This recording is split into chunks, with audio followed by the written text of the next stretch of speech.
All right. Hi, Tina. How are you? I'm fantastic. How are you? Pretty good. So I'm going to jump right in and can you just start with telling us about yourself? Sure, I am. I'm probably all over the place. I'm an entrepreneur, and I've been in the network marketing industry for about 11 years. And I am a published author. I am also a copywriter, freelance journalist, and on the board of directors of Bitcoin Economy. So that's it in a nutshell. Right. So I want to talk to you about your business, your company, why you chose it, why you love what you do. But I want to kind of open up the floor for you to give like a Bitcoin overview because there is a lot of buzz about it right now, and there isn't any entrepreneurial fan page or blog that I follow that isn't talking about it. So can you just start with like giving us an overview of Bitcoin? Yeah, Bitcoin was actually it's a digital currency that was created by somebody named Satoshi Nakamoto, and he or it or they, we actually don't know because this entity disappeared shortly after the creation of Bitcoin, which is pretty conspiratorial if you want. People are kind of coming up with stories about what happened to Satoshi Nakamoto. But it's an unregulated currency, which is what I absolutely love about it because we're dealing with an economy right now globally where the government controls our currencies, and what we're seeing is the value of the dollar dropping, and it's just going to continue to drop, and our dollar is just really going down the toilet right now. And if for anybody watching this, I highly recommend, if you want to read a book, I recommend reading The Creature from Jekyll Island by G. Edward Griffin, who is a fantastic author, talks about the creation of the Federal Reserve and really why having a deregulated currency in our economy is a really good thing and for our country and really globally. Bitcoin Economy is the first official network marketing company, online marketing company that is really embracing the whole economy, and we're really bringing this entire currency just to the network marketing community. So in my mind, it's the best of both worlds. I love network marketing. I especially love online marketing. I'm a work-at-home mom, and to me, that's the best of the entrepreneurial world, and Bitcoin is kind of the best of the currency world. So we're really bringing kind of the best of both worlds together, and we launched February 3rd, and we've just really exploded. We're already in profit mode just within the first month, and we are in over 150 countries. We pay commissions within less than an hour, which is kind of unheard of, but the reason we can is because we pay in Bitcoin. And we are truly global. There's not a single country that where you cannot open this business in. And that's creating an excitement. We are really a global company. It's the first time I've seen this in the industry where you see, when we have hangouts and we have conference calls, you see all these different accents and all these different translations happening. And it's really cool to see the world kind of come together with this business and have something, a currency where we're excited about, where it's something that's helping people out, and just seeing people come together to just, really help not only their futures, but also really bring something to the globe that we really need at this point. So it's been really, really exciting, and I could probably go on forever talking about it. All right. So I'm going to try to transition because you have a lot of business experience. So I would like to ask you, what are some common things you see people struggle with in business and maybe offer some solutions for it? That's a good question. I think the thing that people struggle the most with are probably one of two things. One uh, is staying committed to something, not necessarily to a company, but just staying committed to their own game plan.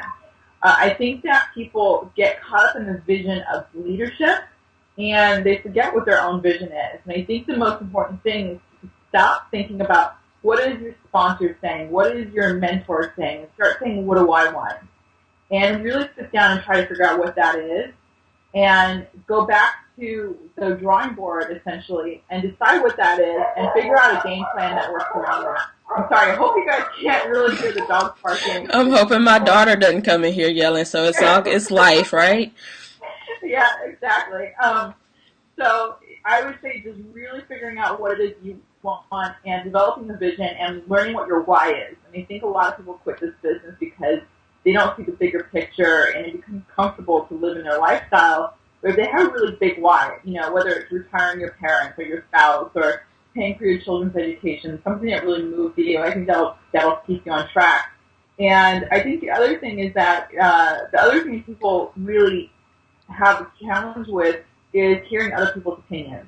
Is they will get really excited about something, and they are, and I hear all the time, I'm so excited about this is totally what I've been looking for. And the next day I get a phone call saying, well, I just don't think this is for me. And it's like, okay, what happened between yesterday and today?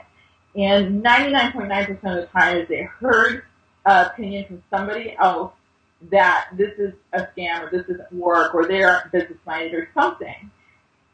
And usually the opinion is coming from people who are not living the kind of lifestyle that that person wants in the first place. So I would tell people, don't listen to the opinions of people who don't have what you want.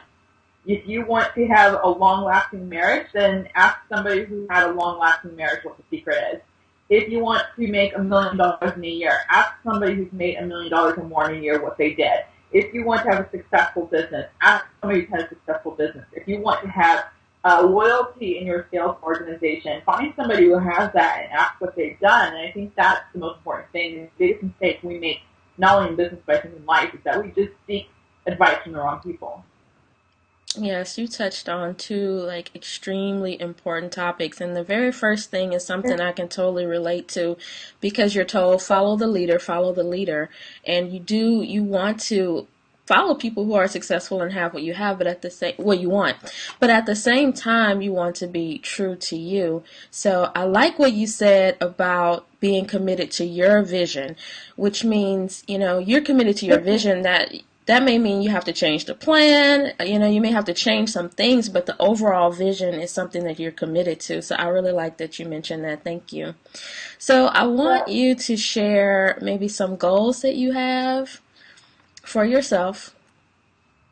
That's a heavy question. I I have actually a workshop I do where I set goals with people. So I divide my goals into 5 sections. I do goals based on physical, social, mental, financial, and I'm always forgetting this one because I have it written down.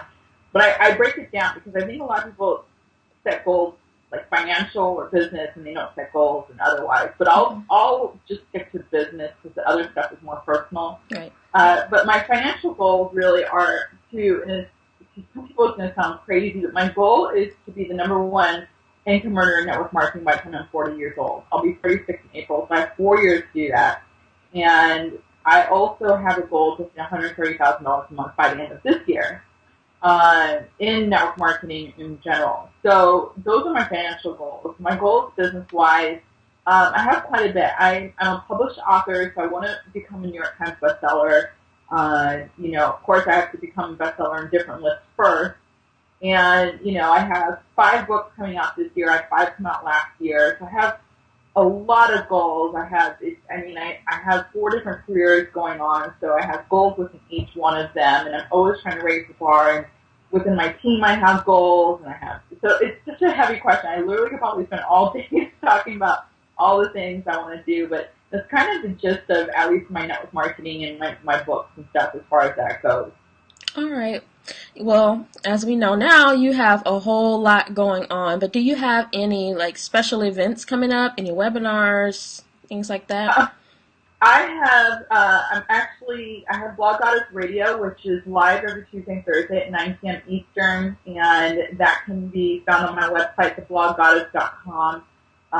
And basically I have 2 websites, thebloggoddess.com and my author's website, which is theaccidentalwriter.com. And any events that are going on, you can find through both of those. So there's local events, there's book signings, there's things like that. I host at least 1 or 2 webinars a week for the team, depending. I have Bitcoin Chat Radio every Wednesday at 2 p.m. Eastern. And so there's a lot of events going on. But both of those websites, between the 2 of them, you can subscribe to my newsletter and get invited to the different events and stuff. So there's between the 2 of them, you can see what different events are going on depending on what you're interested in. All right, thank you. So will you do me a favor and just message me the links to where people can get in touch with you so that I can put that in the description and also on my blog? Sure, I'd be glad to. All right. Thank you so much, Tina, for sharing with me and joining me. I like to connect with women who I can tell have a passion for what they do and a heart to help others. So thank you for joining me. No, thanks for having me, Tiffany. It was great. All right, you have a good night. You too. Bye.